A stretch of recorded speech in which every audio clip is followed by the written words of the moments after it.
Dear viewers, banking নলেজের পক্ষ থেকে আমি মোহাম্মদ শহীদুল ইসলাম আপনাদেরকে আন্তরিক শুভেচ্ছা এবং অভিনন্দন জানাচ্ছি।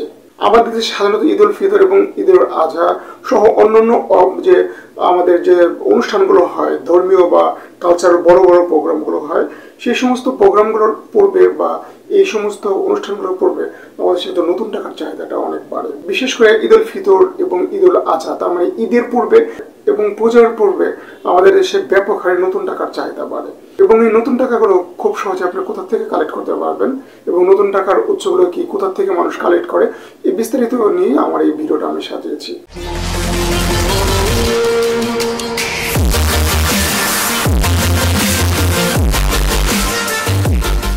মুসলমানের কালচারে সাধারণত ঈদ উল ফিতর এবং ঈদ উল আজহার আগে নতুন টাকার চাহিদাটা ব্যাপক হারে বাড়ে।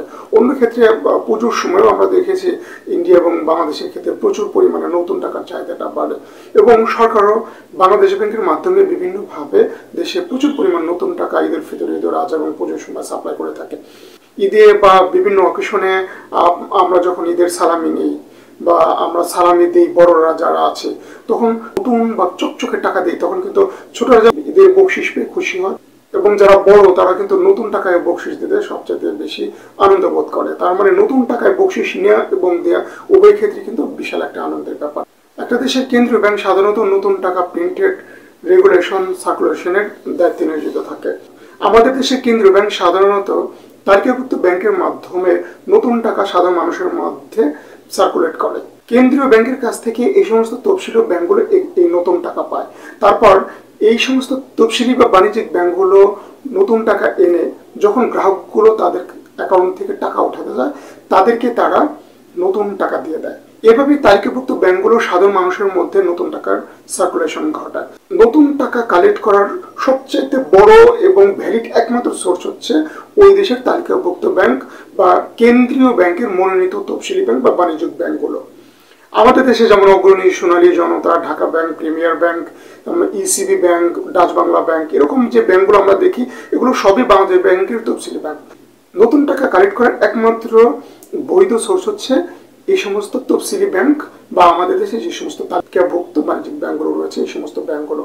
গ্রাহকগুলো যখন তাদের অ্যাকাউন্ট থেকে টাকা ওঠায় তখন এই সমস্ত তফসিলি ব্যাংক বা বাণিজ্যিক ব্যাংকগুলো তাদেরকে নতুন টাকা দেয় তাদের চাহিদা অনুযায়ী। আপনার যদি নতুন টাকার প্রয়োজন হয়, আপনার অ্যাকাউন্ট থেকে টাকা ওঠানোর পূর্বে অবশ্যই আপনি ক্যাশিয়ারকে বলবেন, অথবা ক্যাশিয়ার যদি ডিসএগ্রি করে আপনি ম্যানেজার বা ডেপুটি ম্যানেজার যে আছে তার সাথে যদি কথা বলেন, তাহলে এই সমস্ত তালিকাভুক্ত বা বাণিজ্যিক ব্যাংকগুলো থেকে আপনি কিন্তু নতুন টাকা ঈদের পূর্বে বা যে কোনো কালচারাল প্রোগ্রামের পূর্বে কালেক্ট করতে পারেন।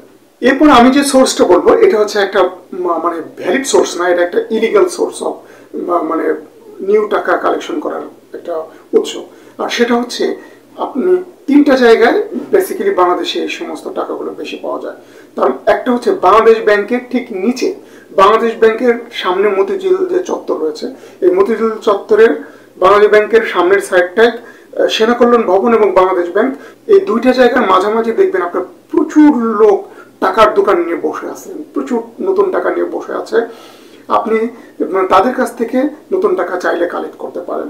এই সমস্ত যে টাকার নতুন টাকার দোকানিরা রয়েছে তাদের বান্ডিল বান্ডিল বিভিন্ন টাকার বান্ডিল রয়েছে, 1000, 500, 120 টাকা, 10 টাকা, 5 টাকা, এরকম নতুন টাকার বান্ডিল নিয়ে নিয়ে তারা বসে থাকে। তাদের কাছ থেকে আপনাকে কিছু অতিরিক্ত মূল্য দিয়ে নতুন টাকা কালেক্ট করতে হবে। বাংলাদেশ ব্যাংকের সামনেই সবচেয়ে বেশি মানে নতুন টাকার দোকানে পাওয়া যায়। তাছাড়াও নতুন টাকার আর একটু বড় সোর্স হচ্ছে গুলিস্তান মোড়ে। ঠিক গুলিস্তানের যে চত্বরটা, গুলিস্তানের চত্বরেও নতুন টাকার একটা বিশাল সোর্স। এখানেও অসংখ্য দোকানে নতুন টাকা নিয়ে তারা বসে থাকে এবং এই গুলিস্তানের চত্বরে গিয়ে আপনি এই সমস্ত টাকার যে দোকানি রয়েছে তাদের কাছ থেকে আপনি নির্ধারিত টাকার কিছু বেশি মূল্য দিয়ে এই সমস্ত নতুন টাকার দোকানিদের কাছ থেকে আপনি নতুন টাকা কালেক্ট করতে পারেন। তাছাড়াও কিন্তু মিরপুর 1 নম্বর চত্বরেও আমরা মাঝে মাঝে দেখি প্রচুর নতুন টাকার দোকানিরা থাকে। ঢাকা শহরে সাধারণত এই তিনটা জায়গায় নতুন টাকার দোকানিরা নতুন টাকার পসরা সাজিয়ে বসে থাকে এবং তাদের কাছ থেকে বিভিন্ন লোকজন, বিভিন্ন শ্রেণী পেশার মানুষ এই ঈদের বকশিস দেওয়ার জন্য বা বিভিন্ন কালচারাল প্রোগ্রামে তাদের ছোট ভাই বোন, আত্মীয় স্বজন যে আছে না তাদেরকে বকশিস দেওয়ার জন্য এই সমস্ত জায়গাগুলোর থেকে তারা কিন্তু অতিরিক্ত মূল্য দিয়ে টাকা সংগ্রহ করে। আপনিও চাইলে এখান থেকে নতুন টাকা সংগ্রহ করতে পারেন। তবে এটা একটা অবৈধ সোর্স এবং এটা কিন্তু আইনগত বৈধ নয়। কারণ টাকার দেখবেন প্রতিটা টাকার ফ্রন্ট পেজে বড় করে লেখা থাকে যে চাইবা মাত্র দিতে বাধ্য থাকবে। এখন চাইবা মাত্র দিতে বাধ্য থাকবে মানে হলো 10 টাকার নোটে আপনি 10 টাকার সমপরিমাণ কাউকে আপনাকে মূল্য এক্সচেঞ্জ করতে হবে। 10 টাকার নোটে আপনি কাউকে 12 টাকা দিতে পারবেন না বা 12 টাকার সমপরিমাণ মূল্য দিতে পারবেন না। 10 টাকার নোটের মূল্য 10 টাকাই।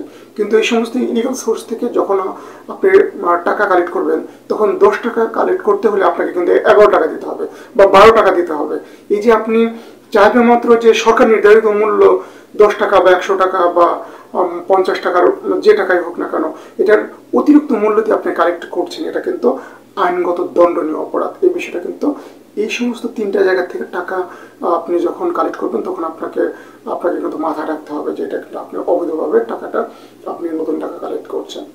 তো যদিও প্রশাসনের নাকের ডগাই হরহামেশা প্রতিদিনই এভাবে অতিরিক্ত মূল্য নিয়ে নতুন টাকা এই সমস্ত টাকার দোকানিরা পাবলিশ করে থাকে বা তারা নতুন টাকা বিক্রি করে থাকে, তারপরও আপনি সেখান থেকে কালেক্ট করবেন না ব্যাংক থেকে আপনার অ্যাকাউন্ট থেকে কালেক্ট করবেন, এটা আপ টু ইউ। আমি যে সোর্সগুলো বললাম এই সমস্ত জায়গাগুলোতে নতুন টাকা অ্যাভেলেবল সবসময় পাওয়া যায়। ভিডিওটা যদি ভালো লেগে থাকে তাহলে অবশ্যই আমার চ্যানেলটাকে সাবস্ক্রাইব করবেন এবং আমার ভিডিওটা শেয়ার করবেন। পরবর্তী ভিডিও দেখার আমন্ত্রণ জানিয়ে আজকের মতো এখানেই বিদায় নিচ্ছি। আল্লাহ হাফেজ।